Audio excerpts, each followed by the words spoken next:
ఎకరం భూమిని 25 లక్షలకే ఇస్తున్నామని వస్తున్న వార్తలు అవాస్తవమని భూ నిర్వాసిత రైతులు తెలిపారు. గురువారం ఆదిలాబాద్ పట్టణంలోని ప్రెస్ క్లబ్లో వారు మీడియాతో మాట్లాడారు. వ్యవసాయమే ఆధారంగా బతికే తాము ముందుగా భూములు ఇవ్వడానికి ఆసక్తిగా లేమన్నారు.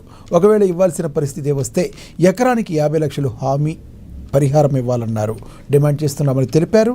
అలాగే ఇంటికో ఉద్యోగం, పెన్షన్ సౌకర్యం, డబుల్ బెడ్రూమ్ ఇల్లు ఇవ్వాలని కోరారు. లేని పక్షంలో తమ భూములను ఇచ్చేదే లేదని స్పష్టం చేశారు.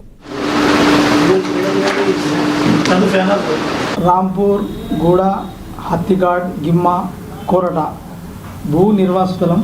నిన్న ఆర్డీఓ గారు ఆంధ్రజ్యోతిలో 20 నుంచి 25 లక్షల వరకు అని పేపర్లు వేయడం జరిగింది.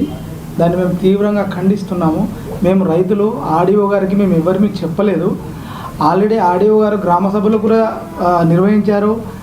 ఆ గ్రామ సభలో కూడా మేము చెప్పడం జరిగింది ఆర్డీఓ గారికి, సార్ మేము భూము మేము ఇవ్వము సార్, మాకు మా తాతల తండ్రి నుంచి అదే దాంతో మేము బతుకుతున్నాము, మేము ఇవ్వమని కూడా చెప్పడం జరిగింది.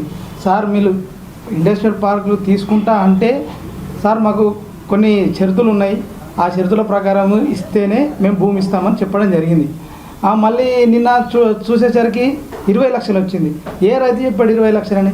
ఎవరు కూడా ఆడియో మాతోటి సంప్రదించలేదు, ఆడియోకు మేము చెప్పలేదు. పేపర్ మిత్రకు ఒకటే మేము చెప్తున్నాము, ఇటువంటి తప్పుడు సంకేతాలు ఇవ్వకండి. రైతులు చాలా దిగ్భ్రాంతుల్లో ఉన్నారు. మేము భూమి ఇచ్చినా కూడా మేము 40 నుంచి 50 లక్షలు చెప్పడం జరిగింది. ఇంటికో ఉద్యోగం చెప్పడం జరిగింది.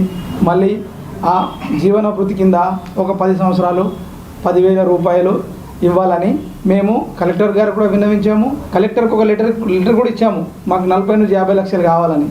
అయితే మళ్ళీ నిన్న ఒకటి తప్పుడు సంకేతంతో రైతులందరూ